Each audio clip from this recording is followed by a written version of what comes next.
नमस्कार साथियों, स्वागत है आपका हमारे YouTube चैनल में। आप छत्तीसगढ़ की किस जगह से हमारे समाचार सुन रहे हैं, कृपया कमेंट बॉक्स में लिखकर हमें जरूर बताएं।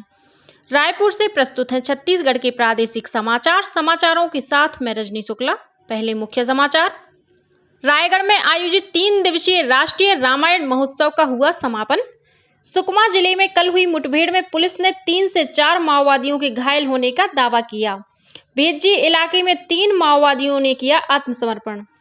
राष्ट्रीय साइकिल दिवस पर कल प्रदेश के विभिन्न स्थानों पर साइकिल रैली निकाली गई और राजनांदगांव जिले के मोहारा एनीकट के 5 गेट खोले जाने के मामले में जल संसाधन विभाग ने अज्ञात व्यक्तियों के खिलाफ FIR दर्ज कराई। अब समाचार विस्तार से। ओडिशा के बालेश्वर जिले में कोरोमंडल एक्सप्रेस दुर्घटना में अब तक 288 लोगों की मौत हो गई है। वहीं लगभग 900 लोगों के गंभीर रूप से घायल होने की आशंका है। यह दुर्घटना शुक्रवार शाम 7 बजे हुई, जब शालीमार हावड़ा कोरोमंडल एक्सप्रेस बहनांगा स्टेशन पर एक मालगाड़ी से टकराने के बाद पलट गई। इसके कुछ मिनट बाद ही इसी स्थान पर बंगलुरु हावड़ा सुपरफास्ट ट्रेन भी पटरी से उतर गई। हादसे के बाद दुर्घटना स्थल पर बचाव और राहत कार्य जारी है। बालेश्वर में रेल दुर्घटना में घायल लोगों को निकालने और उपचार में सहायता में सेना को तैनात किया गया है। सेना के पूर्वी कमान के मेडिकल और इंजीनियरिंग दलों को एम्बुलेंस और सहायता सेवाओं के साथ राहत कार्यों में लगाया गया है। इसी बीच प्रधानमंत्री नरेंद्र मोदी बालासोर ट्रेन हादसे की स्थिति का जायजा लेने कल दुर्घटना स्थल पहुंचे। उन्होंने कटक के SCB अस्पताल का दौरा किया और हादसे में घायल लोगों से मुलाकात की। राष्ट्रपति द्रौपदी मुर्मू, प्रधानमंत्री नरेंद्र मोदी और केंद्रीय गृह मंत्री अमित शाह ने दुर्घटना पर गहरा दुख व्यक्त किया है और घायलों के शीघ्र स्वस्थ होने की कामना की है। रेल मंत्री ने पीड़ितों के लिए अनुग्रह राशि की घोषणा की है। उन्होंने बताया कि मृतकों के परिजनों को 10 लाख रुपए, गंभीर रूप से घायलों को 2 लाख रुपए और मामूली रूप से घायलों को 50,000 रुपए दिए जाएंगे। वहीं छत्तीसगढ़ के मुख्यमंत्री भूपेश बघेल ने कल सुबह ओडिशा के मुख्यमंत्री नवीन पटनायक से दूरभाष पर चर्चा की और ट्रेन हादसे पर दुख व्यक्त करते हुए मृत लोगों के परिजनों के प्रति अपनी संवेदना प्रकट की। मुख्यमंत्री श्री बघेल ने श्री पटनायक से कहा कि छत्तीसगढ़ की ओर से ओडिशा को हर संभव मदद दी जाएगी। श्री बघेल ने घायलों के शीघ्र स्वास्थ्य लाभ की कामना की है। वहीं भाजपा के प्रदेश अध्यक्ष अरुण साव ने भी ट्रेन हादसे में मृत लोगों के प्रति अपनी संवेदना व्यक्त की और कहा कि भाजपा शोक संतप्त परिवारों के साथ है। इस बीच प्रदेश भाजपा ने कल के अपने सभी कार्यक्रम रद्द कर दिए। रायगढ़ नगर में आयोजित 3 दिवसीय राष्ट्रीय रामायण महोत्सव का कल समापन हो गया। मुख्यमंत्री भूपेश बघेल समापन कार्यक्रम के साथ ही केलो महाआरती में भी शामिल हुए। राष्ट्रीय रामायण महोत्सव के समापन कार्यक्रम के प्रारंभ में मुख्यमंत्री भूपेश बघेल और उपस्थित सभी ने बालासोर रेल दुर्घटना में मृतकों को 2 मिनट का मौन रखकर अपनी श्रद्धांजलि दी। इससे पहले कल केरल, पश्चिम बंगाल, उत्तर प्रदेश और दंतेवाड़ा जिले के बचेली से आए रामायण मंडलियों ने आकर्षक प्रस्तुतियां दी। कल शाम कवि कुमार विश्वास ने रामकथा कही और प्रसिद्ध गायिका मैथिली ठाकुर के भजनों की प्रस्तुति हुई। राष्ट्रीय रामायण महोत्सव में कंबोडिया और इंडोनेशिया सहित देश के 12 राज्यों की मंडलियों ने रामायण के विभिन्न प्रसंगों पर आधारित प्रस्तुतियां दी।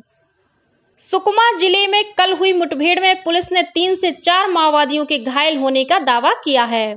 जिले के पुलिस अधीक्षक किरण चावड़ ने बताया कि रेगड़गट्टा इलाके से डिस्ट्रिक्ट रिजर्व गार्ड DRG की टीम सर्चिंग अभियान पर निकली थी। इसी दौरान भेज्जी और एराबोर के जंगलों में घात लगाकर बैठे माओवादियों ने पुलिस पर फायरिंग शुरू कर दी। जवानों द्वारा की गई जवाबी कार्रवाई में 3 से 4 माओवादियों के घायल होने की खबर है। वहीं इसी जिले के भेज्जी इलाके में 3 माओवादियों ने पुलिस के समक्ष आत्मसमर्पण कर दिया। इन माओवादियों ने पुलिस द्वारा चलाए जा रहे पूना नारकोम अभियान के तहत CRPF की 219वीं बटालियन और DRG के जवानों के समक्ष आत्मसमर्पण किया। इन पर विभिन्न माओवादी घटनाओं में शामिल रहने का आरोप है। इधर बीजापुर जिले के जांगला थाना क्षेत्र में सुरक्षा बलों ने एक जनमिलिशिया सदस्य को गिरफ्तार किया है। इस पर हत्या, आगजनी सहित विभिन्न घटनाओं में शामिल रहने का आरोप है। कल राष्ट्रीय साइकिल दिवस के अवसर पर राजधानी रायपुर सहित प्रदेश के विभिन्न स्थानों पर साइकिल रैली निकाली गई। दुर्ग जिले के रिसाली में आयोजित साइकिल रैली में गृह मंत्री ताम्रध्वज साहू शामिल हुए। इस अवसर पर उन्होंने लोगों से आह्वान किया कि वे स्वस्थ रहने और पर्यावरण को संरक्षित करने के लिए वे कम दूरी पर आने जाने के लिए साइकिल का उपयोग करें। इस रैली में बच्चे, युवा और बुजुर्ग बड़ी संख्या में शामिल हुए।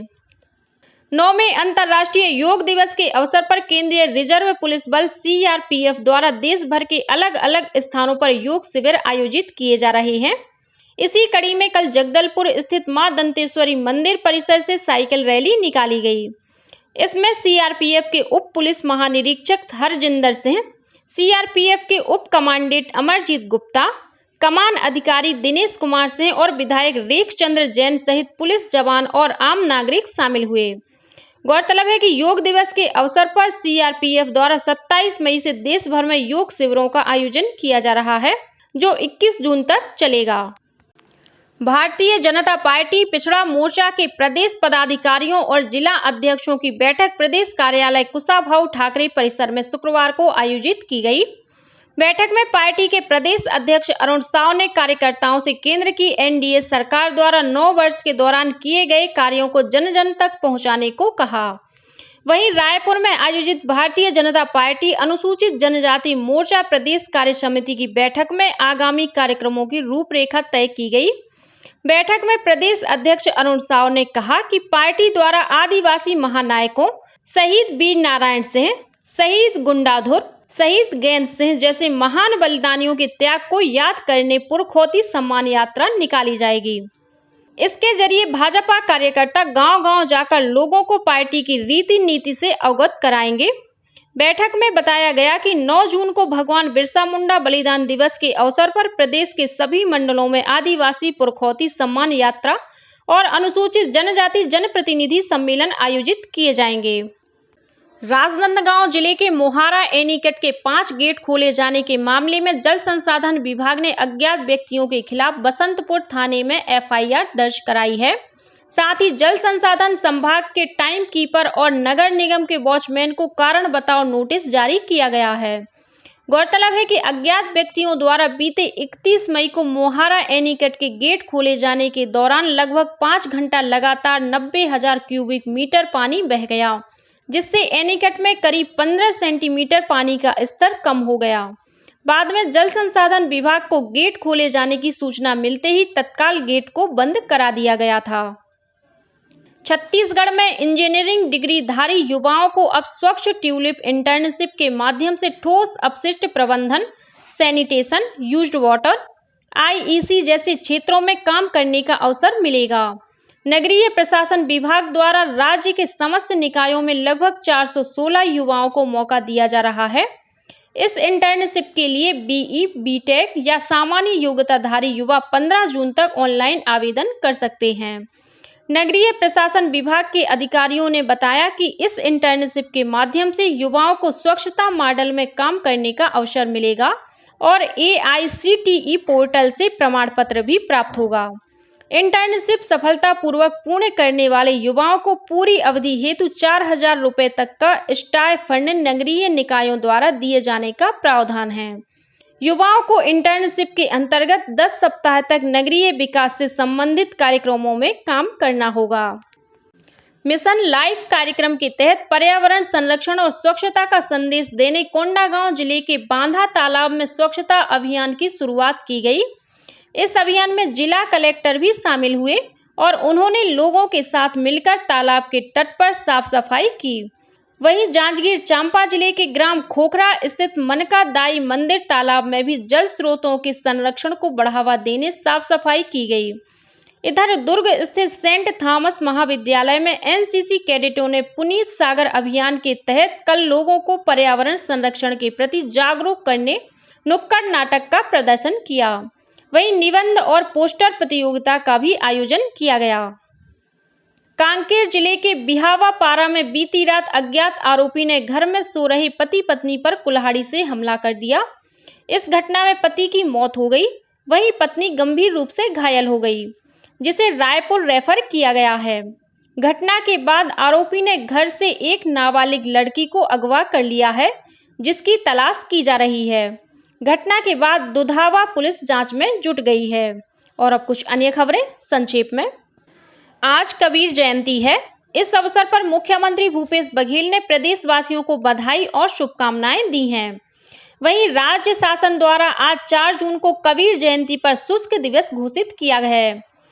भारतीय जनता पार्टी के प्रदेश अध्यक्ष अरुण साव और संगठन महामंत्री पवन साय ने विधानसभा मीडिया प्रभारियों और सह प्रभारियों की नियुक्ति कर दी है। इंदिरा गांधी राष्ट्रीय मुक्त विश्वविद्यालय के रायपुर स्थित क्षेत्रीय केंद्र में आगामी शिक्षण सत्र में प्रवेश के लिए ऑनलाइन पंजीयन की प्रक्रिया शुरू हो गई है, जो 30 जून तक चलेगी। प्रदेश के 29 नए स्वामी आत्मानंद उत्कृष्ट अंग्रेजी माध्यम विद्यालयों में प्रवेश के लिए ऑनलाइन आवेदन की तिथि बढ़ाकर 13 जून कर दी गई है। स्वच्छ भारत मिशन ग्रामीण के तहत जांजगीर चांपा जिले में 1 जून से लेकर 15 अगस्त तक घर घर शौचालय अभियान को लेकर विभिन्न गतिविधियां चलाई जा रही हैं। इस अभियान के माध्यम से शौचालय विहीन पात्र परिवार 15 जून तक आवेदन दे सकते हैं। छत्तीसगढ़ पर्यावरण संरक्षण मंडल द्वारा विश्व पर्यावरण दिवस के उपलक्ष्य में आज 4 जून को रायपुर के सिविल लाइन स्थित नवीन विश्राम गृह में भाषण और पोस्टर मेकिंग प्रतियोगिता आयोजित की जाएगी। जांजगीर चांपा जिले के नवागढ़ में मितानिनों का विकासखंड स्तरीय सम्मेलन आयोजित किया गया। इस कार्यक्रम में नेता प्रतिपक्ष नारायण चंदेल शामिल हुए।